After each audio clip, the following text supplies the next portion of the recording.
നമ്മള് 62 63 ശ്ലോകം കമ്പൈൻഡ് ആയിട്ട് വെച്ചിരിക്കും. ധ്യായേതോ വിഷയാൻ പുംസ സംഗസ്തേഷുപജായതേ സംഗാത് സഞ്ജായതേ കാമ കാമാത് ക്രോധോഭിജായതേ ക്രോധാത് ഭവതി സമ്മോഹ സമ്മോഹാത് സ്മൃതിവിഭ്രമ സ്മൃതിഭ്രംശാത് ബുദ്ധിനാശോ ബുദ്ധിനാശാത് പ്രണശ്യതി. വിഷയങ്ങളെ ചിന്തിച്ചു കൊണ്ടിരിക്കുന്നവന് അവയിൽ ഉണ്ടാവുന്നു.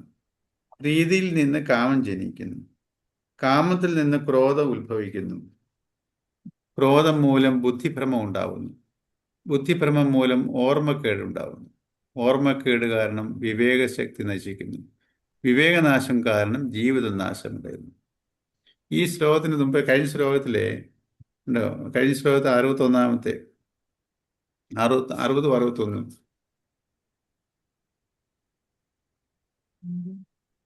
പറഞ്ഞുതരാം. നമ്മളുടെ അയച്ചിട്ടുണ്ടെന്ന് പറഞ്ഞു. 60-ാമത്തെയും 61-ാമത്തെയും ഇതിലെ ഇന്ദ്രിയ സംയമനത്തിന്റെ കാര്യമാണ് പറയുന്നത്.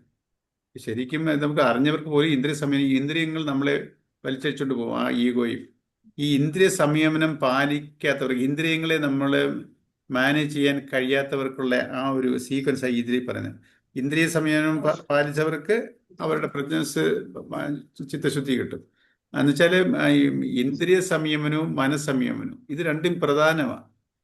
നമ്മൾ ഇത് രണ്ടും എങ്ങനെയാണ് നമുക്ക് ഓർക്കുന്നത്? നമ്മളെ ഈ ഇന്ദ്രിയങ്ങളെ അങ്ങോട്ട് നമ്മൾ സംയമനം പാലിക്കാന്ന് പറഞ്ഞിട്ട് അത് നമ്മൾ ഈ നിരന്തര ചിന്തനം ഉണ്ടാകുമ്പോൾ നമുക്കുണ്ടാവുന്ന കാര്യങ്ങളായതൊക്കെ നമ്മൾ എപ്പോഴും നമ്മൾ ഈ അറിഞ്ഞ സത്യങ്ങളെ ഇപ്പം നമ്മൾ ഇതുവരെ അറിയാതിരുന്ന സത്യങ്ങൾ എന്തുവാ? നമ്മൾ വെളിയിലോട്ട് നോക്കിയിരുന്നു, നമ്മൾ ഉള്ളിലോട്ട് നോക്കിയിട്ടില്ലായിരുന്നു. ഉള്ളിലോട്ടുള്ള കാര്യങ്ങളാണ് നമ്മൾ ഈ ഗീതയെ കൂടെ പഠിക്കുന്നത്. അല്ല വെളിയിലുള്ള ലോകത്തിലെ കാര്യങ്ങളല്ല പറയുന്നത്. നമ്മുടെ മനസ്സിൽ നമ്മുടെ ഇവിടെ ജീവിച്ചിരിക്കുന്ന ഓരോ മനുഷ്യന്റെ ഉള്ളിൽ നടക്കുന്ന ആ മനോവ്യാപാരങ്ങളും അതിൻ്റെ മെക്കാനിസം അവിടെ പറഞ്ഞുകൊണ്ടിരിക്കുന്നത്. അല്ലാതെ ലോകത്ത് നടക്കുന്ന കാര്യങ്ങളെ കുറിച്ചല്ല. അപ്പം ഭൗതികമായിട്ടുള്ള കാര്യങ്ങളെ കുറിച്ചല്ല, ആത്മീയം വെച്ചാൽ ആത്മീയത വെച്ചാൽ മനസ്സിനെ കുറിച്ചുള്ള, മനസ്സ് ഇവിടെ നിന്നു ഈശ്വരിൽ നിന്നു വന്നു. ഈ പ്രോസസ്സിനെ കുറിച്ചാണ് പറയുന്നത്. അപ്പോൾ ഈ മനസ്സ് എങ്ങനെ വർക്ക് ചെയ്യുന്നു, മനസ്സ് എങ്ങനെ ശാന്തി അടയും അല്ലെങ്കിൽ ദുരിതത്തിലോട്ട് പോകും, ഇത് രണ്ട് വഴിയാണ്. മനസ്സിന് ഒന്നീ ശാന്തി കിട്ടണം, നമ്മുടെ എല്ലാം ലക്ഷ്യം ശാന്തി കിട്ടുക. പക്ഷെ ജീവിതം വരുന്നത് ദുരിതമായിട്ടാണ്. അപ്പൊ എന്തുകൊണ്ടായി ഇതിനെയാണ് ഇവിടെ അപഗ്രഥനം ചെയ്യുന്നത്. ഇപ്പം ഇതിന് വേണ്ടതെന്തുവാ? ഇനി നമ്മൾ ചില പരിശീലനങ്ങൾ ആവശ്യമാണ്. മൃഗങ്ങൾക്ക് ഒരു പരിശീലനം ആവശ്യമില്ല. മൃഗങ്ങൾക്ക് അവരുടേതായ ഭൗതികത്തിലോട്ടുള്ള കാര്യങ്ങൾ പരിശീലനം. പക്ഷെ ഇത് നമ്മൾ ഈ ഭൗതികമായിട്ടുള്ള ഓരോ കഴിവുകൾ ഉണ്ടാക്കിയെടുക്കുന്നതിനോടൊപ്പം മാനസികമായുള്ള പരിശീലനവും നേടണം. അത് മനുഷ്യനും കഴിവുണ്ട്, വിവേകമുണ്ട്.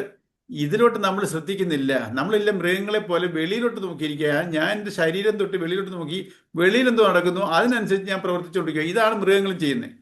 മൃഗങ്ങൾ ഉള്ളിലോട്ട് ചിന്തിക്കുന്നോ? മൃഗങ്ങൾ ആരെങ്കിലും അവർക്കൊരു ചിന്താശക്തിയില്ല.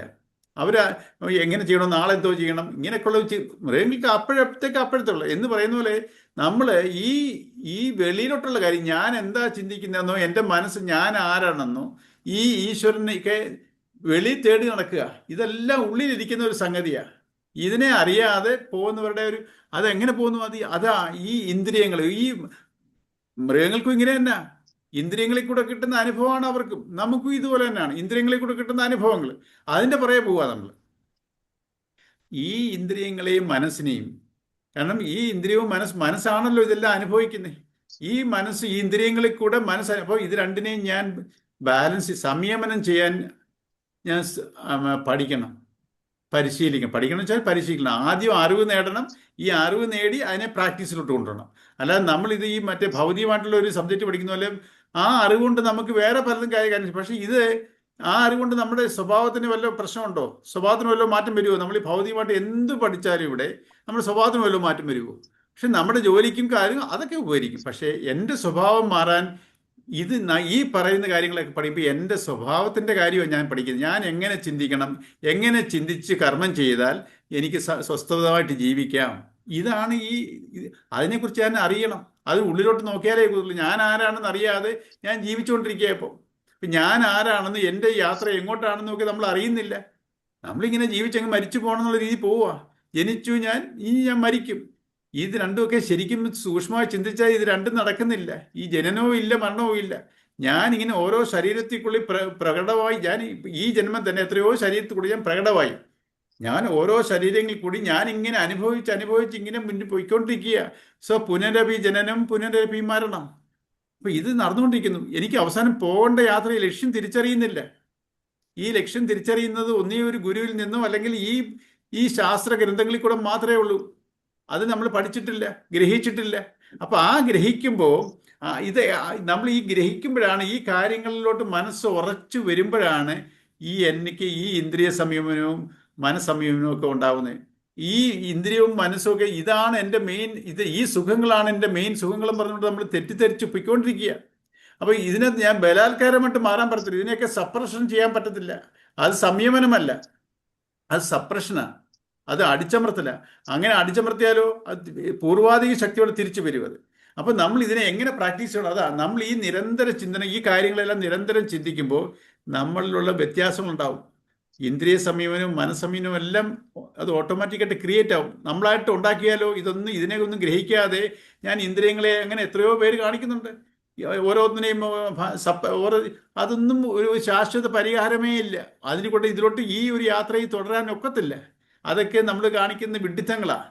ചില ചില പകുതി അറിവ് കിട്ടി അതിൽ വെച്ചിട്ട് ഇങ്ങനെ ഓരോന്ന് തെറ്റിദ്ധരിച്ചൊക്കെ ഓരോന്ന് ചെയ്യുന്നുണ്ട്. ആത്മീയത എന്ന് പറഞ്ഞിട്ട് എത്രയോ പേര് തെറ്റിദ്ധരിച്ച് ജീവിതത്തിൽ നശിപ്പിക്കുന്നുണ്ട്. അപ്പം ഇതിനെയൊക്കെ ശരിയായി ഗ്രഹിച്ച് അതിനനുസരിച്ച് നമ്മൾ മാനസികമായി പരിശീലനം ചെയ്യുമ്പോൾ നമുക്കും അത് അനുഭവങ്ങൾ ഉണ്ടായി തുടങ്ങും. നമുക്ക് ഈ ശാന്തി കിട്ടി തുടങ്ങും. അല്ലാതെ നമ്മൾ ഇതിനെ ഗ്രഹിക്കാത്തടത്തോളം കാലം നമുക്ക് ശാന്തിയും കിട്ടത്തില്ല. അപ്പം ഈ എങ്ങനെയാണ് ദുരിതം ഉണ്ടാവുന്ന ഒരു മനുഷ്യന്, അതിൻ്റെ സീക്വൻസ് അവിടെ പറയുന്നത്. വിഷയങ്ങളെ ചിന്തിച്ചു കൊണ്ടിരിക്കുന്നവന് അവയിൽ പ്രീതി ഉണ്ടാവുന്നു. പ്രീതിയിൽ നിന്ന് കാമം ജനിക്കുന്നു. കാമത്തിൽ നിന്ന് ക്രോധം ഉത്ഭവിക്കുന്നു. ക്രോധം മൂലം ബുദ്ധിഭ്രമം ഉണ്ടാവുന്നു. ബുദ്ധിഭ്രമം മൂലം ഓർമ്മക്കേട് ഉണ്ടാവുന്നു. ഓർമ്മക്കേട് കാരണം വിവേക ശക്തി നശിക്കുന്നു. വിവേകനാശം കാരണം ജീവനാശം. ഇതൊരു സീക്വൻസാണ്. ഇതിനെ ഇവിടെ ക്രോധം എന്ന് പറഞ്ഞിട്ടുണ്ട്. നമ്മൾ ഒരു വിഷയത്തിനെ കുറിച്ച് അത് വായിക്കാം. മനഃശാസ്ത്ര വിചക്ഷണന്മാരായ ഹൈന്ദവ ആചാര്യന്മാരുടെ ദൃഷ്ടിയിൽ മനുഷ്യന്റെ അധപതനം എപ്രകാരമെന്ന്, സ്വമഹിമയിൽ നിന്ന് മനുഷ്യൻ വഴുതി വീണ് നാശമടയുന്നത് എങ്ങനെയെന്ന് ഈ 2 ശ്ലോകങ്ങളിൽ വിവരിക്കുന്നു. ആത്മനിയന്ത്രണത്തിന്റെ കാര്യത്തിൽ സാധകൻ സദാ ജാഗരൂകനായിരിക്കണമെന്ന ഒരു മുന്നറിയിപ്പാണിത്. ചിരകാലം പ്രയത്നിച്ചിട്ടും ലക്ഷ്യത്തിലെത്താൻ കഴിയാതെ നിരാശരായിത്തീരുന്ന സാധകന്മാരുടെ ജീവിത ചരിത്രം ഈ വരികളിൽ കാണാം. വേദാന്ത മാർഗത്തിൽ ചരിക്കുന്ന ഒരു യഥാർത്ഥ സാധകന് അധപ്പതനം സംഭവിക്കില്ല. എന്നാൽ പലരും അധപ്പതിച്ചതായി നമുക്കറിയാം. അതിന് കാരണം ഇന്ദ്രിയ നിയന്ത്രണമില്ലാത്തതാണ്. വിഷയങ്ങളുടെ മോഹന വലയത്തിൽ കുടുങ്ങിപ്പോയാൽ അധപ്പതനത്തിന്റെ അടുത്തെട്ടിലെത്തിയേ നിൽക്കൂ. ഒരു പാളിച്ച മതി ജീവിതം നശിക്കാൻ. ഇതാ പറയുന്നത്. നമ്മൾ എങ്ങനെയാണ് ജീവിതത്തിനെ കാണുന്നത് എന്നുള്ളതാണ്. അപ്പം നമ്മൾ ഈ കാര്യങ്ങളൊന്നും അറിയാതെ പോയി കഴിഞ്ഞാൽ നമ്മൾ എൻ്റെ ഇന്ദ്രിയങ്ങളുടെ പുറകില്ല. അതാ എൻ്റെ അനുഭവങ്ങളാണ്. എൻ്റെ ഇന്ദ്രിയങ്ങളുടെ പുറകെ പോകുന്നത് എന്തുവാ? എൻ്റെ ഇഷ്ടത്തിൻ്റെ പുറകെ. ഇഷ്ടവും അനിഷ്ടവും. ഞാൻ ഇതിൽ ആകൃഷ്ടനാണ്. എനിക്കിതേ അറിയാവൂ. ഇതിൽ നിന്ന് മാറാൻ എനിക്കൊക്കത്തില്ല. കാരണം നമ്മളത് എനിക്ക് പിന്നെ എൻ്റെ ഇഷ്ടമല്ലാതെ പിന്നെ എങ്ങനെയാണ് ജീവിക്കേണ്ടത്? വേറൊരാളുടെ ഇഷ്ടത്തിന് എനിക്ക് ജീവിക്കാൻ പറ്റൂ? നമുക്കിതൊക്കെ. പക്ഷെ കാര്യങ്ങളെ മനസ്സിലാവും. ഞാൻ ഈ ഇഷ്ടത്തിൻ്റെ അടിമയാണെന്നുള്ള തോന്നൽ പോലും നമുക്കില്ല. ഞാൻ ഇതിൻ്റെ ഒരു അടിമയാണ്. എനിക്കിന്ന് അതപ്പം ഇത് മാറിയാലേ എനിക്ക് സ്വസ്ഥത. എൻ്റെ ഇഷ്ടത്തിനനുസരിച്ച് പൊയ്ക്കഴിഞ്ഞാൽ ഇഷ്ടങ്ങൾ നടക്കണമെന്നില്ല. അപ്പോൾ എനിക്ക് ദുരിതമാവും ജീവിതം. അപ്പോൾ ഇതിനെ എനിക്ക് ശാന്തി വേണം. പക്ഷേ ശാന്തി വേണം താൻ. പക്ഷെ എനിക്ക് ഇഷ്ടം നടന്നേ പറ്റൂ. ഉത്തരത്തെ ഇരിക്കുന്ന എടുക്കുകയും വേണം, കക്ഷത്തിൽ ഇരിക്കുന്ന പോവുകയും ചെയ്യുന്നുള്ള രീതിയിലാണ് നമ്മുടെ. അപ്പം നമുക്ക് ശാന്തി വേണം. പക്ഷെ ചെയ്തു കൂട്ടുന്നതെല്ലാം വേണ്ടാത്ത കാര്യങ്ങളാണ്. അതെങ്ങനെ ശാന്തി കിട്ടും? അതാ. അപ്പം കാര്യങ്ങളെ ഗ്രഹിച്ച് വേണം ഓരോ കാര്യങ്ങൾ ചെയ്യാൻ. ഗ്രഹിക്കാതെ നമ്മൾ വേണ്ടാതിനും കാട്ടുകയും ചെയ്യും. എനിക്കൊന്നും സംഭവിക്കരുതെന്ന് നമ്മൾ പ്രാർത്ഥിക്കുകയും ചെയ്യും. വേണ്ടാത്തതെല്ലാം ചെയ്തു കൂട്ടും. എന്നിട്ട് ദൈവത്തിനോട് പോയി പ്രാർത്ഥിക്കും, എനിക്കെല്ലാം എന്നെ പ്രൊട്ടക്റ്റ് ചെയ്യണം, എനിക്കൊന്നും സംഭവിക്കരുത്. എന്നിട്ടോ സംഭവിക്കുമ്പോഴോ ദൈവത്തിനെ ചീത്ത പറയും നമ്മൾ. ഇതാണ് സംഭവിക്കുന്നത്. അപ്പം നമ്മൾ എങ്ങനെ ഒരു മനുഷ്യനേ ഉള്ളൂ വിവേകം. വേറെ ഒരു ജീവികൾക്കും ഇവിടെ വിവേകമില്ല.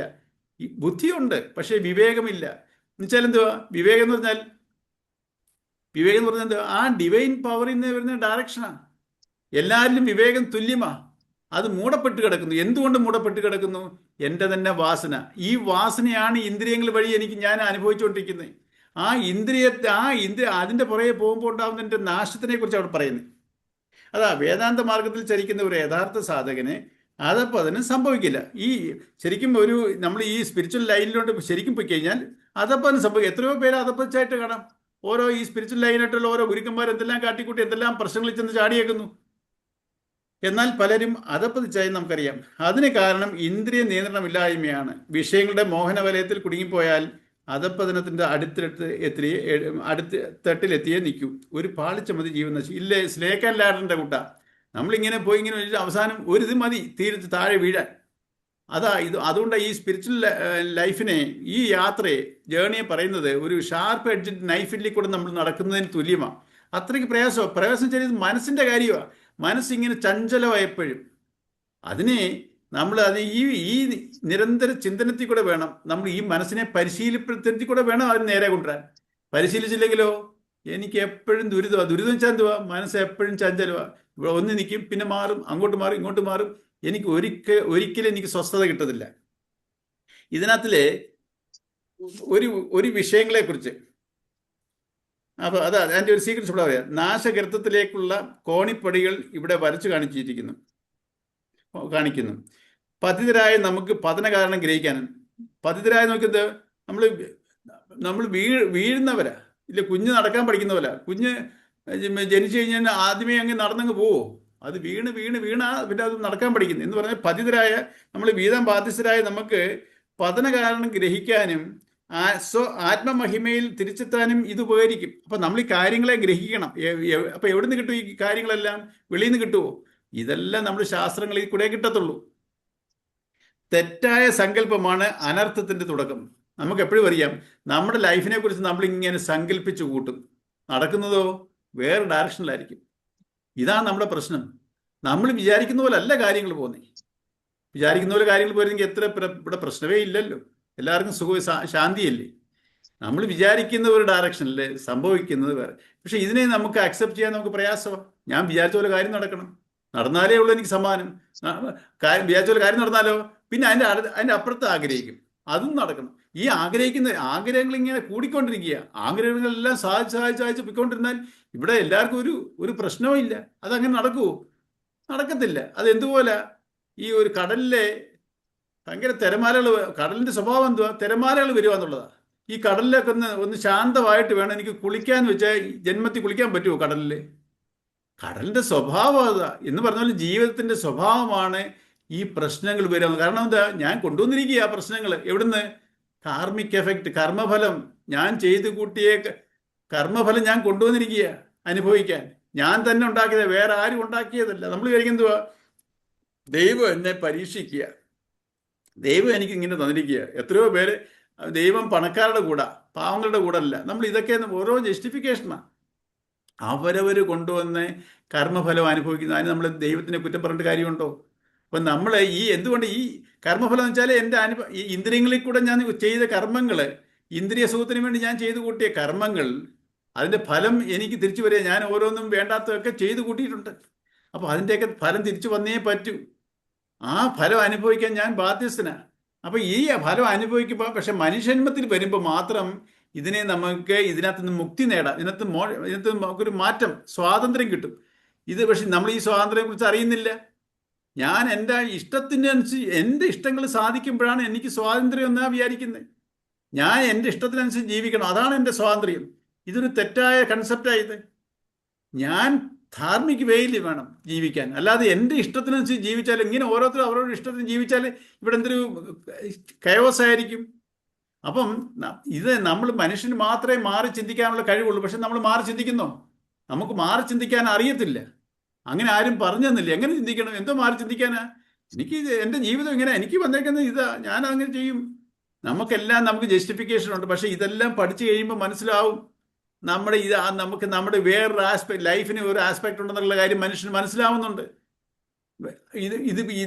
ഇതൊക്കെ അറിയുന്നതിനും ഈ ഗീത പഠിക്കുന്നതിനും നമുക്ക് ഇതിനെക്കുറിച്ച് അറിവില്ല. നമ്മൾ ഏതൊക്കെയോ അന്ധമായി ബ്ലൈൻഡായി ബിലീവ് ചെയ്യുക, ഏതോ ഒരു ഈശ്വരൻ എന്നെ രക്ഷിക്കുമെന്നും ഇതൊക്കെ നമ്മളങ്ങ് വിശ്വസിക്കുക. ഒരു വല്ല കാര്യമുണ്ടോ? അതില്ല. പക്ഷെ നമ്മൾ ഇതിൻ്റെയൊക്കെ പുറകിലുള്ള സത്യം മനസ്സിലാക്കിയാലോ നമുക്കൊരു ആശ്വാസം വരും, അറ്റ്ലീസ്റ്റ് ഒരു സമാധാനമെങ്കിലും വരും, ഇപ്പോഴെങ്കിലും അറിയാൻ കഴിഞ്ഞല്ലോ. പക്ഷേ അതിനനുസരിച്ച് പരിശീലിച്ച് ഞാൻ ജീവിതത്തിൽ ശാന്തി നേടാൻ ശ്രമിക്കണം. അല്ലാതെ അറിഞ്ഞിട്ട് ഒരു കാര്യവും ഇല്ല. പക്ഷെ ഒരു ഒരു എനിക്ക് അറിയാൻ കഴിഞ്ഞു എന്നുള്ള ഒരു സ്വസ്ഥത കിട്ടും. പക്ഷെ അതുകൊണ്ട് പെർമനന്റ് ആയോ? ഇല്ല. പക്ഷെ ഈ അറിഞ്ഞ കാര്യങ്ങളെ ഞാൻ പരിശീലനത്തിലോട്ട് കൊണ്ടുവരണം. പരിശീലിച്ചില്ലെങ്കിലുള്ള ഒരു കുഴപ്പമാണ് ഇവിടുത്തെ സീക്വൻസ് ഇവിടെ പറയുന്നത്. തെറ്റായ സങ്കല്പമാണ് അനർത്ഥത്തിന് തുടക്കം.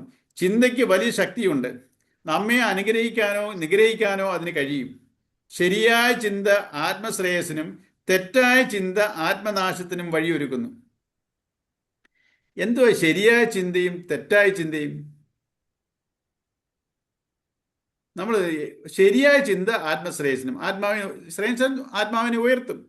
തെറ്റായ ചിന്ത ആത്മാവിനെ നശിപ്പിക്കും, നാശത്തിലോട്ട് കൊണ്ടു വഴിയൊരുക്കുന്നു. എന്തു ഈ ശരിയായ ചിന്തയും തെറ്റായ ചിന്തയും? ഓരോരുത്തർക്കും നമുക്ക് ഓരോരുത്തർക്കും ഓരോ ശരിയും തെറ്റും ഉണ്ട്. എന്നാൽ ഈ ശരിയും തെറ്റും അവരവരെല്ലാം എൻ്റെ ഈ ആഗ്രഹങ്ങളെല്ലാം ശരിയായ ആഗ്രഹങ്ങളല്ലേ? എൻ്റെ ശരിയല്ലേ? ഓരോരുത്തരും അവരവരുടെ പോയിക്കൊണ്ടിരിക്കുന്ന ശരികളിൽ കൂടെ അല്ലയോ? അതാ ഈ തെറ്റായ ചിന്ത എന്ന് ഇവിടെ പറയുന്നത്. അല്ലെങ്കിൽ ശരിയായ ചിന്ത എന്ന് പറയുന്നത് പോസിറ്റീവ് തോട്ട്സും നെഗറ്റീവ് തോട്ട്സും. നമുക്കറിയാം, നമുക്ക് എപ്പോഴും ഏതൊരു വിഷയത്തിനും നമ്മൾ രണ്ട് ആസ്പെക്റ്റ് ഉണ്ട്, രണ്ട് രീതി കാണാതിന്. ഏത് സബ്ജക്റ്റ്, ഇവിടെ ഒരു കോയിൻ എടുത്ത് നോക്കി, ഒരു ഹെഡും ടെയിലും ഉണ്ട്, ഒരു പോസിറ്റീവ് സൈഡും ഉണ്ട്, നെഗറ്റീവ് സൈഡ്. ഏത് സബ്ജക്റ്റ്, ഏത് വിഷയത്തിനും അങ്ങനെ ഉണ്ട്. നമ്മൾ ആ പോസിറ്റീവ് സൈഡ് കാണുന്നതിന് നമ്മുടെ ടെൻഡൻസി എന്തുവാ? നെഗറ്റീവിനെയാണ് നമ്മൾ കാണാൻ ശ്രമിക്കുന്നത്. അതാ ശരിയായ ദിശയിൽ പോയാൽ നമുക്ക് നമുക്ക് സ്വസ്ഥത കിട്ടും. പക്ഷെ ആ ശരിയായ എന്തുവാണെന്ന് നമുക്ക് അറിയുന്നില്ല. നമ്മളെപ്പോഴും നമ്മുടെ വികാരത്തിന് അടിമപ്പെട്ടാ പോകുന്നത്. അതൊരു നെഗറ്റീവാ. ഈ വികാരങ്ങളെല്ലാം നെഗറ്റീവാ. നമ്മൾ വിചാരിക്കുന്നതോ എനിക്ക് നല്ല ഗുണങ്ങളാ, ഞാൻ എന്തെല്ലാം ചെയ്യുന്നു, എന്തെല്ലാം ഇതെല്ലാം നമ്മൾ അറിയുന്നില്ല. ഇതൊക്കെ ഇതിന്റെ ഈ വികാരത്തിന് അടിമപ്പെട്ട് ചെയ്യുന്നതെല്ലാം എന്നെ നാശത്തിലോട്ടേ കൊണ്ടുപോകുന്നു. നമ്മൾ വിവേകത്തിൽ ചെയ്യാൻ പഠിക്കണം. ജന്മനാ പലർക്കും ഉണ്ട് ഈ എല്ലാവരും വികാരം ഉണ്ടെങ്കിലും ഈ ജന്മഗുണം കൊണ്ട് ഓരോരുത്തരും വിവേകത്തിൽ എത്രയോ പേര് അഭിമുഖീകരിക്കുന്നുണ്ട്. പക്ഷെ എല്ലാ കാര്യങ്ങൾ അറിഞ്ഞില്ലെങ്കിലും അത് ജന്മഗുണമാണ്. ഞാൻ കഴിഞ്ഞ ജന്മം ആർജിച്ച വിവേകമാണ് എനിക്കിപ്പം ഇതൊന്നും ഗ്രഹിക്കാതെ തന്നെ ചിലർ അങ്ങനെയൊക്കെ ഈ ജീവിക്കുന്നുണ്ട്. അത് അവരെ ഒന്നും അറിയാത്തില്ല, കഴിഞ്ഞ ജന്മത്തിലെല്ലാം ഗ്രഹിച്ചവരാ. അതുകൊണ്ടാണ് അവരങ്ങനെ തന്മയത്വമായിട്ടും വിവേകത്തിൽ ഇത് ഗീതയൊന്നും പഠിക്കാത്തവരും ജീവിക്കുന്നതിന്റെ കാരണം. അങ്ങനെ ജീവിക്കുന്നവരുണ്ട് ഇല്ല ഇവിടെ. എല്ലാവരും വികാരത്തിന് അടിമപ്പെട്ട് നെഗറ്റീവായിട്ടാണ് ഇവിടെ ചിന്തിക്കുന്നത് അല്ലെങ്കിൽ പ്രവർത്തിക്കുന്നത് അല്ല. അതും ഇതിൽ നിന്ന് ജന്മത്തിൽ കൂടെ കിട്ടുന്ന ഇത് ഒന്നീ ജന്മഗുണം ഉണ്ടാവില്ല, അല്ലെങ്കിൽ ഇതുവരെ ഇല്ലെങ്കിലോ എനിക്കിപ്പോൾ ഗ്രഹിക്കാം. നമുക്ക് നേരത്തെ ഒരു ഇതില്ലെങ്കിൽ എനിക്ക് ഗ്രഹിച്ച് എനിക്കിപ്പോൾ മാറാം. അതിനാണ് ഞാൻ മനുഷ്യന്മ എടുത്തിരിക്കുന്നത്. മനുഷ്യനും ചുമ്മാതെ കിട്ടിയതല്ല, ഏതോ ഒരു ഫ്ലൂക്ക് നമുക്ക് എന്തുവാ, ഞാൻ ജനിച്ചു, അതിൻ്റെ റൈറ്റ് പോലെ അങ്ങനല്ല. എത്രയോ പേർക്ക് ഈ മനുഷ്യന്മ കിട്ടാതെ ആത്മാക്കൾ അലയുന്നുണ്ട്. അപ്പം ഈ മനുഷ്യന്മ കിട്ടിയതിൻ്റെ മഹത്വം തിരിച്ചറിയാതെ നമ്മൾ ഈ ജീവിതത്തിനെ നശിപ്പിച്ച് കളയുകയാണ്. അപ്പം ശരിയായ ദിശയിൽ എന്നുവെച്ചാൽ വിവേകത്തിന്റെ ദിശയിൽ ചിന്തിച്ചാൽ ആത്മശ്രേയസ് ഉണ്ടാവും. എൻ്റെ വികാരത്തിന് അടിമപ്പെട്ട് ചിന്തിച്ചാൽ ആത്മനാശത്തിന് കാരണമാവും. ഒരു വസ്തുവിനെ തന്നെ എപ്പോഴും ചിന്തിച്ചുകൊണ്ടിരുന്നാൽ അതിൽ അഭിരുചി ജനിക്കുകയായി. ധ്യായതോ വിഷയാൻ പുംസ. ഓരോ ലൈൻസ് ആയിട്ട് പറയാം. ധ്യായതോ വിഷയാൻ പുംസ സംഘസ്തേഷു ഉപജായത. എന്നുവെച്ചാൽ ഒരു വിഷയം, നമുക്ക് ഒരു കാര്യം, നമുക്കൊരു ഇങ്ങനെ എന്തെങ്കിലും ഒരു ആഗ്രഹം വരുന്നു, അതിലോട്ട് ഞാൻ ഇങ്ങനെ അതിനെക്കുറിച്ച് ഇങ്ങനെ കൂടുതൽ ചിന്തിക്കാതെ എങ്ങനെയെങ്കിലും എനിക്കത് നേടണം, നടത്തണം, അങ്ങനെ അതിനോട്ട് ഒരു ആകർഷണം വരും. എനിക്കൊരു വീട് വെക്കണം, അല്ലെങ്കിൽ എത്രയോ ആഗ്രഹങ്ങളുണ്ട് നമുക്ക്. ഓരോ ആഗ്രഹം വരുമ്പോൾ അതിനെക്കുറിച്ച് ചിന്തിച്ച് അതെങ്ങനെയെങ്കിലും നടത്തണം, എനിക്ക് ഉണ്ടാക്കണം, അല്ലെങ്കിൽ എനിക്ക് ആകണം, ഇങ്ങനെയൊക്കെ ഒരു ചിന്തകൾ വരും. അപ്പം അതാദ്യം ഒരു വിഷയം, അതിനെക്കുറിച്ച് ചിന്തിക്കും തോറും എനിക്ക് അഭിരുചി കൂടും, അതിനകത്ത് ആസക്തി കൂടും. അത് അങ്ങനെ ആകണം, അങ്ങനെ എനിക്ക് കിട്ടണം എന്നൊക്കെയുള്ള ആ അഭിരുചി കൂടും. അഭിരുചി വർദ്ധിക്കുമ്പോഴോ അത് സ്വന്തമാക്കാനും അനുഭവിക്കാനും ആഗ്രഹമുണ്ടാവും. സംഘാത് സഞ്ചായതേ കാമ. നമ്മൾ ആ അഭിരുചി കൂടിക്കൂടി വരുമ്പോൾ എനിക്ക് എങ്ങനെ കിട്ടിയേ പറ്റൂ എന്നുള്ളത്, എനിക്ക് അല്ലെങ്കിൽ എങ്ങനെ ആകണം, അല്ലെങ്കിൽ എനിക്ക് അങ്ങനെ ആ രീതിയിൽ നമുക്ക് ആദ്യം അതിലോട്ടൊരു അട്രാക്ഷൻ ഉണ്ടാവും. പിന്നെ അത് എന്നുവെച്ചാൽ ആ ഒരു ആകർഷണം ഉണ്ടാവും. പിന്നെ അത് ആസക്തിയായിട്ട് മാറും. അനുഭവിക്കാൻ ആഗ്രഹമുണ്ടാവും. ആഗ്രഹ നിവൃത്തിക്ക് വിഘ്നം നേരിടുമ്പോൾ ക്രോധവും. കാമാത് ക്രോധോപിജായത്. അത് ഈ ആഗ്രഹ നിവൃത്തി നടക്കുന്നില്ലെങ്കിലോ എനിക്ക് ക്രോധം ഉണ്ടാവും. ഇവിടെ നിങ്ങൾ ക്രോധം മാത്രം എടുക്കരുത്. ഈ ക്രോധം എന്ന് പറഞ്ഞ ഒരു നെഗറ്റീവ് ആസ്പെക്റ്റാണ്. ഈ ക്രോധം ഉണ്ടാകാം, നിരാശ ഉണ്ടാകാം, അസൂയ ഉണ്ടാകാം. നമുക്ക് ഒരു ഒന്നിലോട്ട് ഒരു താല്പര്യം വന്നു, നമുക്ക് ദേഷ്യം വരും. എല്ലാത്തിനും ദേഷ്യമല്ല, ചിലരിൽ ഭയങ്കര നിരാശ വരും, ചിലപ്പോൾ വളരെ അസൂയ വരും. ഇതൊക്കെ എന്നെ അടുത്ത ഈ വേണ്ടാത്തതിലോട്ട് നയിക്കും. ഇവിടെ ക്രോധം എന്ന് പറയുന്നതിനെ ജനറലൈസ് ചെയ്ത് ഒരു എക്സാമ്പിൾ എടുത്ത് പറഞ്ഞതേ ഉള്ളൂ. അപ്പം ഈ ആഗ്രഹ നിവൃത്തി സാധിച്ചില്ലെങ്കിൽ എനിക്ക് ക്രോധമുണ്ടാകാം, നിരാശയുണ്ടാകാം, അസൂയ ഉണ്ടാകാം. ഇത് എന്നെ വേണ്ടാത്തതിലോട്ട് നയിക്കും, ഇതിനടിമപ്പെട്ടു പോയാൽ. നമുക്കറിയാമല്ലോ, ചെറിയ പേര് എക്സാമിന് പരീക്ഷയിൽ ആരും ഒരു ആഗ്രഹം, എനിക്കൊരു ആഗ്രഹമുണ്ട്, വേറൊരാളെ ഒരു വസ്തുവിനോട് ആഗ്രഹമുണ്ട്, അയാൾ വേറൊരാൾ തട്ടിയെടുത്താൽ അയാളോട് എനിക്ക് ക്രോധം വരും, ദേഷ്യം വരും. എനിക്ക് കിട്ടേണ്ട ഒരു വസ്തുവിനെ വേറൊരാൾ തട്ടിയെടുക്കുക, എനിക്ക് അയാളോട് ദേഷ്യം വരും. അത് അവിടെ ദേഷ്യത്തിൻ്റെ ഭാവമുണ്ട്.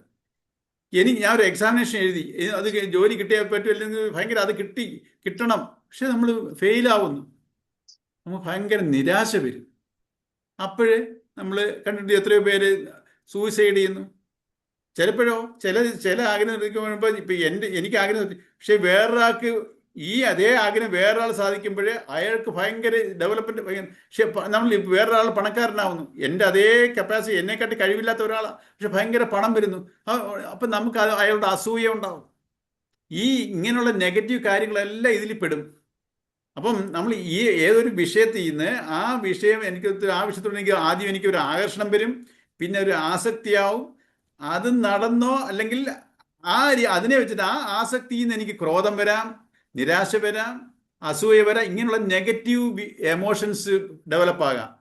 ആ നെഗറ്റീവ് എമോഷൻസിലോട്ട് ഞാൻ ഇമ്മേഴ്സ് ആയാൽ ഉള്ള അടുത്ത് വരാൻ ക്രോധത്തിന് അടിമപ്പെട്ട് ബുദ്ധിയെ വ്യാമോഹം ബാധിക്കുന്നു. അങ്ങനെ ഈ ദേഷ്യത്തിലോ നിരാശയിലോ ഈ അസൂയയിലേക്കുള്ള ഒരു മനസ്സിനെ വ്യാമോഹം ചെന്ന തെറ്റിദ്ധാരണ, ചെയ്യേണ്ടതും ചെയ്യരുതാത്തതും എന്തെന്ന് വേർതിരിച്ചറിയാൻ കഴിയാതെ വന്നു. എന്തോ തെറ്റിദ്ധാരണ, ഏതാ ചെയ്യേണ്ടത് ഏതാ ചെയ്യേണ്ടാത്തെന്നുള്ള ഒരു വേർതിരിവ് അതങ്ങ് ഇല്ലാതാവും. നമ്മൾ ഇതിനകത്തോട്ട് മുങ്ങിപ്പോയാൽ ഈ നെഗറ്റീവായിട്ടുള്ള ഒന്നീ ദേഷ്യമോ നിരാശയോ അല്ലെങ്കിൽ എന്തോ അസൂയ, ഇതൊക്കെ ഇങ്ങനെയൊക്കെയുള്ള നെഗറ്റീവ് കാര്യങ്ങളിലോട്ട് നമ്മൾ ഇമ്മേഴ്സ് ആയി കഴിഞ്ഞാൽ പിന്നെ എനിക്ക് വേർതിരിവ് അറിയത്തില്ല. തെറ്റിദ്ധാരണ ഉണ്ടാവും എനിക്ക്. ക്രോധാത് ഭവതി സമ്മോഹ, അതാണ് തെറ്റിദ്ധാരണ. സമ്മോഹം വെച്ചാൽ തെറ്റിദ്ധാരണ. ക്രുദ്ധൻ ഗുരുജനങ്ങളോട് പോലും ശണ്ട കൂടുന്നതായി കാണാം. ഒരു എക്സാമ്പിൾ പറയാം, ദേഷ്യമുള്ള ഒരു ശിഷ്യനെ ആ ഗുരുവിനോട് പോലും കടന്ന് തട്ടിക്കയറുന്നതായിട്ട് കാണാം. കാരണം അയാൾ തൻ്റെ സംസ്കാരവും മറ്റുള്ളവരോട് തനിക്കുള്ള ബന്ധവുമെല്ലാം മറന്നു പോകുന്നു. ഇങ്ങനെ ചില വികാരത്തിന് അടിമപ്പെട്ടാലേ ഈ ഗുരുശിഷ്യ ബന്ധമൊക്കെ പിന്നെ അങ്ങ് മറന്നു പോകും. പിന്നെ ഇതൊന്നും അതാ ഈ എന്തുവാ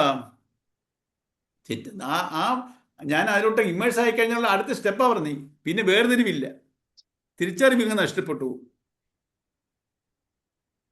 സ്മൃതി വിഭ്രമ, സ്വബോധമില്ലാത്തതിന് വിവേകം നഷ്ടപ്പെടും. നമ്മൾ പറഞ്ഞല്ലോ ഇത് ശരിക്കുള്ള സീക്വൻസ്. ദേഷ്യത്തിന് അടിമപ്പെട്ട് പോയാൽ, ദേഷ്യത്തിലോട്ടും കണ്ട് വന്നു പോയാൽ നമ്മൾ ഈ സീക്വൻസിലോട്ട് ശരിക്കും ഇതേപോലെ എല്ലാ വികാരങ്ങളും ഉണ്ട്. പിന്നെ സ്വബോധമില്ലാത്തതിന് സ്വബോധം നഷ്ടപ്പെട്ടു, നമുക്ക് വേർതിരിവ് എല്ലാം അതെല്ലാം നഷ്ടപ്പെട്ട പിന്നെ വിവേകം നഷ്ടപ്പെട്ട പിന്നെ മൃഗത്തിന്റെ അയാൾ മൃഗത്തിന്റെ നിലവാരത്തിലേക്ക് താണുപോകും. പിന്നെ അതിന് ആ ബന്ധങ്ങളെ കുറിച്ചോ നമ്മുടെ സംസ്കാരം ഞാൻ എങ്ങനെ ജീവിച്ചതിനാണെന്നോ ഈ ബന്ധങ്ങൾ എന്തുവാണെന്നോ എല്ലാം വിട്ടുള്ള പ്രവൃത്തികളെ പിന്നെ ഒരു മൃഗതുല്യമായിരിക്കും നമ്മുടെ പ്രവൃത്തി. നമ്മൾ ഈ നെഗറ്റീവ് ആസ്പെക്റ്റോട്ട് പോയി കഴിഞ്ഞാൽ നമുക്കറിയാം നമ്മൾ തന്നെ എന്ത് ചെയ്യും. നമുക്കറിയാം എത്രയോ നമ്മൾ എന്താ അപ്പോൾ എനിക്ക് അങ്ങനെയൊക്കെ തോന്നി, എന്തോ ചെയ്തു എനിക്കറിയത്തില്ല, എന്തോ എനിക്ക് സംഭവിച്ചതെന്ന്. നമ്മൾ ഈ സീക്വൻസിലോട്ട് പെട്ടുപോവാ. നമ്മൾ മനുഷ്യത്വഹീനമായി പെരുമാറാനും തുടങ്ങും. ഉത്കൃഷ്ട മൂല്യങ്ങളെക്കുറിച്ച് ചിന്ത തന്നെ ഉണ്ടാവില്ല. നമുക്ക് നമ്മൾ അതെല്ലാം പിന്നല്ലയോ വാല്യൂസിനെ അവിടെ നിന്നും പിന്നെ ഇല്ല, വാല്യൂസേ ഇല്ല. വേണ്ടാത്തതെല്ലാം ചെയ്തു കൂട്ടും. ഒരു മൃഗം എന്തോ കാണിക്കുന്നേ, ആ വികാരത്തിന്റെ ഒരു ദേഷ്യം വന്നതോ അല്ലെങ്കിൽ ഒരു അജിറ്റേറ്റ് ആയ ഒരു അനിമൽ എങ്ങനെ ആയിരിക്കും കാണിക്കുന്നേ, അത് എന്താ കാട്ടിക്കൂട്ടുന്നതെന്ന് പറയാൻ പറ്റത്തില്ല. അതുപോലെ ഒരു മനുഷ്യൻ ബിഹേവ് ചെയ്യാൻ തുടങ്ങും. ഉത്കൃഷ്ട മൂല്യങ്ങളിൽ ചിന്ത തന്നെ ഉണ്ടാവില്ല. ഇന്ദ്രിയങ്ങളെ തൃപ്തിപ്പെടുത്താൻ എന്തും നെറുകേടും കാണിക്കും. ഈ ലോകത്ത് എന്തെല്ലാം സംഭവിക്കും നമുക്കറിയാമല്ലോ. എല്ലാം നമ്മുടെ ഈ ഓരോ ഇന്ദ്രിയ സുഖത്തിന് വേണ്ടിയാ. ഓരോന്ന് ഈ അനുഭവങ്ങളെല്ലാം നമ്മുടെ ആഗ്രഹങ്ങളെല്ലാം ഏതെങ്കിലുമായിട്ട് ഒരു ഇന്ദ്രിയങ്ങളുമായിട്ട് ബന്ധപ്പെട്ടിരിക്കുന്നു. അതിനെ അടിമപ്പെട്ട് പോയാലുണ്ടാവുന്ന സീക്വൻസ് ആണ് പറഞ്ഞത്. നെറികേടും കാണിക്കും. ജീവിത ലക്ഷ്യമെന്തെന്ന് അറിയാതെയും ആത്മശ്രേയസിന് ശ്രമിക്കാതെയും ഇന്ദ്രിയരാമന്മാരായി കഴിയുന്ന മനുഷ്യന്റെ പരിതാപകരമായ ഈ അവസ്ഥയാണ് നാശം, അധപതനം എന്ന് കാണിക്കുന്നത്. നമ്മൾ ഇതിന്റെ പല തട്ടിലാണ് നിൽക്കുന്നത്. ചിലരുടെ അടുത്ത് ജീവിതത്തിനെ അങ്ങ് നശിപ്പിച്ചു കളയും. ചിലത് നമ്മുടെ ജീവിതം ഇങ്ങനെ ആ പീക്കിലോട്ട് പോകത്തില്ല. ഇത് നമ്മളിങ്ങനെ കിടന്ന് ഈ വേണ്ടാത്ത എല്ലാം കാണിച്ചും പറഞ്ഞും ഒക്കെ ജീവിതത്തിനെ കുളവാക്കും. പല രീതിയിലാണ്. ചിലർ ജീവിതം നശിപ്പിച്ചു കളയും, അല്ലെങ്കിൽ ജീവിതം ദുരിതപൂർണമാക്കും. ഇത് ഏതെങ്കിലും നമ്മുടെ ഈ നെഗറ്റീവ് ഈ സീക്വൻസിൽ പോയാൽ നമുക്ക് സംഭവിക്കുന്ന ഇതാ. പൊതുവെ എല്ലാവർക്കും ഈ ജീവിതം ദുരിതമാകാൻ കാരണം എന്തുവാ? ഈ സീക്വൻസിലോട്ട് പോകുന്നതുകൊണ്ടാ. നമ്മൾ വിവേകം യൂസ് ചെയ്യുന്നില്ല അവിടെ. വിവേകം എന്ന് പറഞ്ഞാൽ എന്താ? നമ്മുടെ മനസാക്ഷി പറയുന്നുണ്ട്. നമ്മുടെ മനസാക്ഷി, പക്ഷെ നമ്മൾ ഈ മനസാക്ഷി എല്ലാവരുടെ ഏത് മനുഷ്യന്റെ ഉള്ളിലും, അതുകൊണ്ടാണ് എല്ലാവർക്കും അറിയാമല്ലോ. ആർക്കും മനസാക്ഷി എന്ന് ഒരു സംഗതി ഇല്ലാത്ത ഒരു മനുഷ്യനെ പിടിച്ച് ആരും ചോദിക്കും. എല്ലാവർക്കും അറിയാം മനസാക്ഷി എന്ന് പറയുന്നൊന്നുണ്ട്. എന്തുവാ? കാണിച്ചു തരാൻ പറ്റൂ? നമുക്ക് ഉണ്ട് മനസാക്ഷി എന്ന് പറഞ്ഞാൽ എല്ലാവർക്കും അറിയുകയും ചെയ്യാം. പക്ഷെ അതിനെ എക്സ്പ്ലെയിൻ ചെയ്യാൻ പറ്റുമോ? നമ്മളിലുള്ള ഒരു ഡിവൈൻ പവറിൽ നിന്ന് വരുന്ന ഡയറക്ഷനാണ് ഈ മനസാക്ഷി കുത്ത്. ഇല്ലയോ? നിന്റെ മനസാക്ഷിയോട് ചോദിക്ക് എന്നൊക്കെ പറയുമ്പോൾ എന്തിനാ? എല്ലാവരും നമ്മളെല്ലാവരും ഈ പ്രവർത്തിക്കുന്നത്, നല്ലതും ചീത്തയും കാണിക്കുന്ന എല്ലാവരും ഈ ഈശ്വര ചൈതന്യത്തിൽ എന്നാ ചെയ്യുന്നത്. അത് മറന്നിട്ടാണ് നമ്മൾ അതിനെക്കുറിച്ച് അറിയുന്നില്ല. അറിയാത്തതിന് കാരണം എന്താ? നമ്മുടെ തന്നെ വാസനയാണ്. നമ്മുടെ വാസന വെച്ചാൽ എൻ്റെ ആഗ്രഹങ്ങൾ, ഇഷ്ടാനിഷ്ടങ്ങൾ. വാസന എന്ന് പറഞ്ഞാൽ എന്തുവാ? ഇഷ്ടാനിഷ്ടങ്ങൾ, ആഗ്രഹങ്ങൾ. ഇത് വേണം, ഇത് വേണ്ട. അതിന് അടിമയാണ് ഞാൻ. ഈ അടിമയായിട്ട് നമ്മൾ ജീവിക്കുക എന്തൊരു കഷ്ടമില്ല. അപ്പൊ നമ്മൾ ഈ കാര്യങ്ങളെയൊക്കെ തിരിച്ചറിഞ്ഞ് നമ്മുടെ ലൈഫിനെ സ്മൂതൻ ചെയ്യേണ്ട കടമ വേറൊരാൾക്കാണോ? അവനവനല്ലേ? നമ്മൾ ഇതിനെക്കുറിച്ചൊക്കെ ഗ്രഹിക്കാതെ നമ്മൾ തന്നെ കാട്ടിക്കൂട്ടുന്ന, നമ്മളെ സ്വയം സെൽഫ് ഒരു ഇൻട്രോസ്പെക്ഷൻ നടത്തിയാൽ മനസ്സിലാവും നമ്മൾ ചെയ്തു കൂട്ടിയ കാര്യങ്ങൾ, വേണ്ടാത്ത കാര്യങ്ങളുമൊക്കെ. ഇങ്ങനെ ചെയ്യണമായിരുന്നു, അങ്ങനെ ചെയ്യണം നമുക്ക് തന്നെ തോന്നും. എല്ലാവരുടെയും അനുഭവമായത്. അപ്പം ഇന്ന് ഞാൻ ഇതിനെ തിരിച്ചറിഞ്ഞാൽ, ഇന്ന് തൊട്ടുള്ള ഇതിനെ ഞാൻ ശ്രദ്ധിച്ച് ഓരോ കാര്യത്തിലും ആ ശ്രദ്ധ പിന്നെ ഒരു ശ്ലോകത്തിൽ വരും, ശ്രദ്ധ വളരെ ഇമ്പോർട്ടൻ്റാ. നമ്മളിപ്പോൾ എല്ലാം അലക്ഷ്യമാണ്. നമുക്ക് സാരം വരുന്ന പോലെ വരട്ടെ, നോക്കാം. നമ്മളിതെല്ലാം ഒരു ടേക്കൺ ഫോർ ഗ്രാൻഡായിട്ട് എടുക്കുക. എല്ലാത്തിനെയും സൂക്ഷ്മമായി ചിന്തിക്കാനും ഗ്രഹിക്കാനും പഠിക്കണം. ശ്രദ്ധ വേണം. നമ്മൾ അശ്രദ്ധ കൊണ്ട് നമുക്ക് എന്തെല്ലാം ദുരിതങ്ങളാണ് ജീവിതത്തിൽ ഉണ്ടാകുന്നത്. ഈ ദുരിതം എല്ലാം ഞാൻ ഒന്നിനും ഞാൻ പരിശീലിക്കത്തുമില്ല. എനിക്ക് ദുരിതങ്ങൾ വരുമ്പോൾ ഞാൻ അനാവശ്യമായി ദൈവം സഹായിക്കുന്നുമില്ല. നമ്മൾ ദൈവത്തിനെയും കുറ്റം പറഞ്ഞ് നമ്മുടെ ജീവിതം നമ്മളും ദുരിതത്തിലാവും. നമ്മുടെ ചുറ്റുപാടുള്ളവരും നമ്മളോട് ചേർന്നിരിക്കുന്നവരും ദുരിതത്തിലാവും. നമ്മൾ മാത്രം ദുരിതത്തിലുമല്ല, നമ്മുടെ ആ സിറ്റുവേഷൻ നമ്മളോട് ചേർന്നിരിക്കുന്നവർക്കും ദുരിതമാണ് നമ്മൾ കൊടുക്കുന്നത്. ഇതുപോലാണ് ഓരോരുത്തരും ചെയ്യുന്നത്, അങ്ങോട്ടും ഇങ്ങോട്ടും. ഇത് തന്നെ നമ്മൾ എല്ലാവരും ഈ രീതിയിൽ ചിന്തിക്കാൻ തുടങ്ങിയാൽ എത്ര മനോഹരമായിരിക്കും. പറയത്തില്ലയോ, എത്ര മനോഹരമായ നടക്കാത്ത സ്വപ്നം എന്ന് പറയുന്ന പോലെ ഇതിനെയൊക്കെ ഒന്ന് അറിഞ്ഞു തുടങ്ങിയാൽ നമുക്ക് അതിൻ്റെ ഗുണം മനസ്സിലാവും. നമ്മൾ ഈ കാര്യങ്ങളെ ഈ വികാരങ്ങൾക്ക് അടിമപ്പെട്ടു പോകാതെ, ആ വികാരങ്ങളാണ് എനിക്ക് ഈ പ്രശ്നങ്ങളെല്ലാം ഉണ്ട്, ദുരിതം ഉണ്ടാക്കുന്ന എല്ലാം എൻ്റെ വികാരങ്ങളാണ്. വികാര മനസ്സ് പറഞ്ഞാൽ എന്തുവാ? ഈ ബുദ്ധിയും എമോഷൻസും വികാരങ്ങളുടെ അലൈനായി ഞാൻ ഓരോ കർമ്മങ്ങൾ ചെയ്യുക. ഈ ബുദ്ധി പ്രവർത്തിക്കേണ്ടത് വിവേകമായിട്ട് ആലോചിച്ചിട്ടാ. അന്ന് ഞാൻ പറഞ്ഞല്ലോ, ഒരു ഓഫീസ് സെറ്റപ്പില് ഈ ക്ലർക്ക് ഇരുന്ന് അങ്ങ് ഡിസിഷൻ എടുത്താൽ എങ്ങനെയാ? ഓഫീസർ എടുക്കേണ്ട ഡിസിഷൻ, ഫീൽഡിൽ നിന്ന് വരുന്ന ഡയറക്ഷൻസ് എല്ലാം ഈ ക്ലർക്ക് വാങ്ങിച്ചിട്ട് ഈ ക്ലർക്കിന് ഡയറക്ഷൻ എഴുതി കൊടുക്കാതിരിക്കട്ടെ, ആ ഓഫീസ് എങ്ങനെ പോകും? ആ ഓഫീസ് എങ്ങനെ പോകും? ആ ഓഫീസറുടെ കയ്യിലൊന്നും വിഷയങ്ങൾ ചെല്ലുന്നില്ല. ക്ലർക്ക് തന്നെ എല്ലാം മാനേജ് ചെയ്യുക. ക്ലർക്കിന് ഒരു എക്സ്പീരിയൻസും ഇല്ല. ഓഫീസർക്കാണ് അതിന് ശരിക്കും ആ സബ്ജക്റ്റിനെ കുറിച്ച് ശരിക്കും അറിയാവുന്നത്. ആ ഓഫീസറുടെ പോകാതെ വെളിയിൽ നിന്ന് വരുന്ന വിഷയങ്ങളുടെ പ്രശ്നങ്ങളെല്ലാം ഈ ക്ലർക്ക് ഇരുന്ന് തീരുമാനിച്ച് നീ ഇങ്ങനെ ചെയ്യുക, അങ്ങനെ ചെയ്യുക എന്ന് പറഞ്ഞുകൊണ്ട് എഴുതി വിട്ടാൽ ആ സിസ്റ്റം എങ്ങനെ പോകും എന്ന് പറയുന്ന പോലെ, നമ്മുടെ വെളിയിൽ നിന്ന് വരുന്ന വിഷയങ്ങളിൽ വരുന്ന സബ്ജക്റ്റ് നമ്മുടെ മനസ്സങ്ങ് ഡിസൈഡ് ചെയ്യുക. ഈ വിവേകത്തിന് കൊടുക്കുന്നില്ല. വിവേകത്തിൽ നിന്ന് വേണം ആ ഡയറക്ഷൻ വരാൻ. വിവേകത്തുമായിട്ട് കൺസൾട്ട് ചെയ്തിട്ട് വേണം ഇതിന് ഡയറക്ഷൻ കൊടുക്കാൻ. പക്ഷെ മനസ്സങ്ങ് പറയുക നീ ഇങ്ങനെ ചെയ്യേ, ഇതാ ശരി. നമ്മൾ ഈ മനസ്സിന്റെ അടിമയാണ്. മനസ്സിന്റെ അടിമ എന്ന് പറഞ്ഞാൽ എന്തുവാ? വികാരത്തിന്റെ അടിമയാ.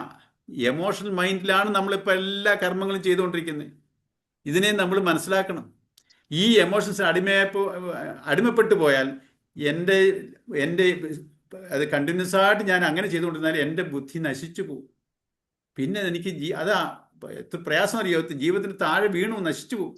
പിന്നെയും മനുഷ്യന്മ കിട്ടാൻ വലിയ പാടാണ്. നമ്മൾ വേണ്ടാത്തതൊക്കെ ചെയ്തു കൂട്ടിക്കഴിഞ്ഞാൽ every action there is an equal and opposite reaction.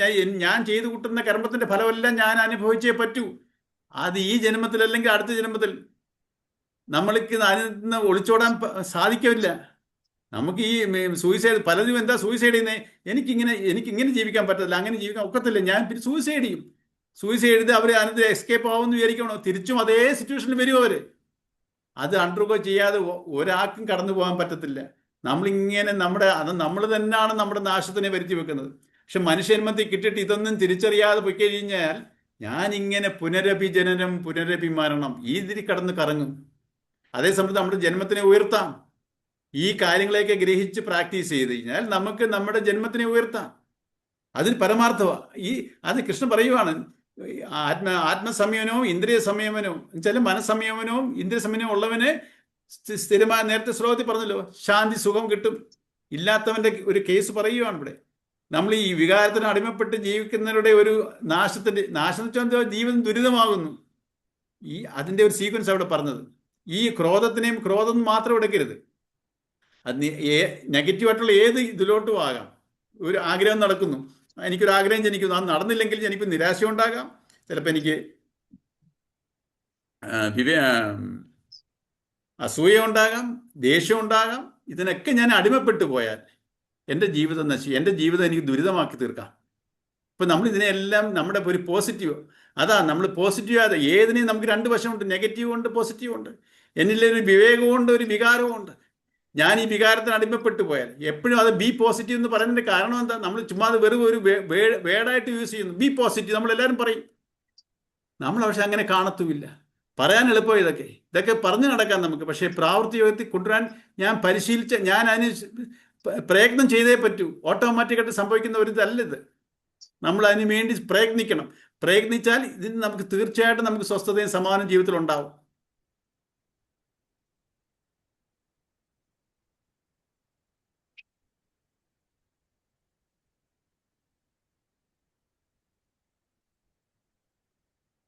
ഇനി ഒരു 5 മിനിറ്റേ ഉള്ളൂ. അടുത്ത ശ്ലോകം തീരത്തില്ല. ആർക്കെങ്കിലും എന്തെങ്കിലും പറയാനുണ്ടോ? ഇന്ദ്രിയ സുഖങ്ങളുടെ പുറകെ പോകുന്നതിന്റെ കാര്യമല്ലേ ഇപ്പൊ പറഞ്ഞത്? എന്തോ ഇപ്പൊ ഇന്ദ്രിയ സുഖങ്ങളുടെ പുറകെ പോകുമ്പോഴത്തെ കാര്യങ്ങളല്ലേ പറഞ്ഞത്? നമ്മളെ വിഷയങ്ങളുടെ പുറകെ അതാ വേറെ ഇതിൽ പറയുന്നുണ്ട്, അടുത്ത ശ്ലോകത്തിൽ വരുന്നുണ്ട്. വിഷയങ്ങൾ പ്രശ്നമല്ല, നമ്മൾ അനാവശ്യമായിട്ട് കൊടുക്കുന്ന ഇമ്പോർട്ടൻസ് ആ വിഷയങ്ങൾക്ക്. അൺഡ്യൂ ആയിട്ടുള്ള ഇമ്പോർട്ടൻസ് കൊടുക്കുകയാണ് ഓരോന്നിനും. വിഷയങ്ങൾ ആഗ്രഹങ്ങൾ വേണം, ആഗ്രഹങ്ങൾ നടന്നേ പറ്റൂ, അല്ലെങ്കിൽ എനിക്കൊക്കെ ആ രീതിയിലാണ്. അതാ എനിക്ക് സങ്കല്പിക്കാം, ഇത് നടന്നാൽ നല്ലതാ, നടന്നില്ലേലും എനിക്ക് ഓക്കെയാ. ആ രീതി നമ്മൾ അത് മനുഷ്യന് മാത്രമേ ഒക്കത്തുള്ളൂ. വിഷയങ്ങൾ വെച്ചാൽ എൻ്റെ ആഗ്രഹങ്ങൾ സാധിക്കണം. സാധിച്ചില്ലേ എനിക്ക് ഒക്കത്തില്ല, സാധിച്ചേ പറ്റൂ എന്നുള്ള ഒരു ആസക്തി വന്നാലോ ഇല്ലേ? അത് തന്നെയാണ് ഫലത്തിൽ ആശ്രയിക്കരുതെന്ന് പറയുന്നതിന്റെയും ഏകദേശം അത് തന്നെയാണ്. പ്രസാദ ബുദ്ധി. ഞാൻ വരുന്നതിനെ അക്സെപ്റ്റ് ചെയ്യാനൂടെ പഠിക്കണം. അക്സെപ്റ്റ് ചെയ്തില്ലെങ്കിലോ ഞാൻ ഈ സീക്വൻസിലോട്ട് പോകും. ഞാൻ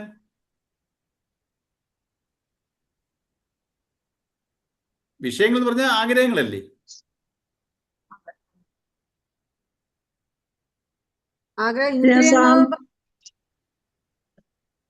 അല്ല, ഞാൻ പറഞ്ഞ ആ സ്വാമിജിയെ അത് പറഞ്ഞ ഇത് തന്നെയല്ലേ വ്യക്തമായിട്ട് സ്വാമിജി സംസാരിച്ചല്ലോ. ഇട്ടു തന്നില്ലായിരുന്നോ? ഞാനും താനും. അതെ. ഞാനെന്ന് പറയുന്നത് എന്റെ എമോഷണൽ മൈൻഡാ. താൻ എന്ന് പറയുന്നത് ആ ഡിവൈനിറ്റി, ഞാൻ ഈശ്വരന്റെ അംശമാ. അതാ വിവേക മനസ്സ്. ഞാൻ ശരിക്കും ആ ഈശ്വരന്റെ അംശമാ. ഞാൻ ഈ വാസനയിലുള്ള ഞാനൊരു ഭ്രമമാത്. ശരിക്കും ഞാനും താനും തിരിച്ചറിഞ്ഞാൽ ഞാൻ ശരിക്കുള്ള ഞാനെന്ന് പറഞ്ഞ എൻ്റെ ഒരു ഭ്രമമാണ്. വാസനയിൽ കുടുങ്ങിയ ഞാനാണത്. ശരിക്കും ഞാൻ ഈശ്വരന്റെ അംശം, ഞാൻ ഈശ്വരനാ. പക്ഷെ ഞാൻ വാസനയിൽ കുടുങ്ങിപ്പോയി. അപ്പം ശരിക്കുള്ള ഞാനൊരു ഈശ്വരന്റെ അംശമാണെന്നുള്ള ബോധം നമുക്ക് വേണം. അതിനെയാണ് ഉറപ്പിക്കാൻ പറയുന്നത് സ്വാമിജി. നിരന്തര ചിന്തനം. മൊത്തം കേട്ടായിരുന്നോ സ്വാമിജിയുടെ? ഞാൻ മൊത്തം കേട്ടു.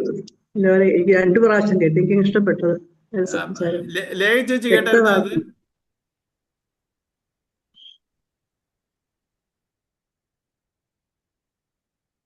ലത കുഞ്ഞമ്മയോ? കേട്ടായിരുന്നു. ലേഖ ചേച്ചി കേട്ടോ ആ സ്വാമിജിയുടെ? കേട്ടായിരുന്നു. കുഞ്ഞമ്മ ഞാൻ കേട്ടില്ല കുഞ്ഞി. അത് മൊത്തം കേട്ടുന്ന എല്ലാ ഞായറാഴ്ചയും ശ്രീകാര്യത്ത് നടക്കുന്നത്. ഞാൻ അവിടെ ട്രിവാൻഡ്രത്തുള്ളപ്പോൾ പോയി കേൾക്കും. പക്ഷെ ഇങ്ങനെ റെക്കോർഡ് ഇട്ട് തരും. പക്ഷെ എപ്പോഴും പറയുന്നത് അതാ, നമ്മൾ മറ്റുള്ള അതാ വളരെ എനിക്ക് ഇതായിട്ട് തോന്നുന്നത്. എത്രയോ പ്രഭാഷണം കേൾക്കാറുണ്ട്. പക്ഷെ നമ്മൾ ഒത്തിരി അങ്ങനെ വേണം ഇങ്ങനെ ഇത് എപ്പോഴും സ്വാമിജി പറയുന്നത് നിരന്തര ചിന്തനം. ഈ ഞാനല്ല താൻ ഈശ്വരന്റെ അംശം, ഞാൻ അതിനെ ഉറപ്പിക്കണം. നമ്മൾ നിരന്തരം നമ്മൾ ഏത് ജോലിയിൽ ഏർപ്പെട്ടാലും, ഏത് കർമ്മത്തിലിരുന്നോ, ഏത് ജാതിയിലായിക്കോട്ടെ, ഏതായിക്കോട്ടെ, ആരുടെ കൂടെ ഇരുന്നോട്ടെ, ഞാൻ ഈ ഈശ്വരന്റെ അംശമാണെന്നുള്ള ആ ഉറപ്പ് മനസ്സിനെ കൊണ്ട് നിരന്തര ചിന്തന, അതാണെന്നുള്ള ഉറപ്പുണ്ടാവണം, ഉറയ്ക്കണം മനസ്സിനെ. എനിക്ക് ഉറയ്ക്കാൻ പറ്റും, അത് നമുക്ക് ചെയ്യാൻ പറ്റുന്ന കാര്യമാണ്. ഈ ഉറപ്പുണ്ടെങ്കിലാണ് നമ്മുടെ ജന്മം ഉയരും. ജന്മം ഉയർച്ചാൽ എന്ത്, എൻ്റെ ജീവാത്മാവിൻ്റെ ആ സ്റ്റാറ്റസ് ഉയരും. ഞാൻ ഈശ്വരനിലോട്ട് എടുക്കും, ശാന്തതയിലോട്ട് പോകും ജീവിതം. അല്ലെങ്കിൽ ടർബുലൻ്റ് ആയിരിക്കും.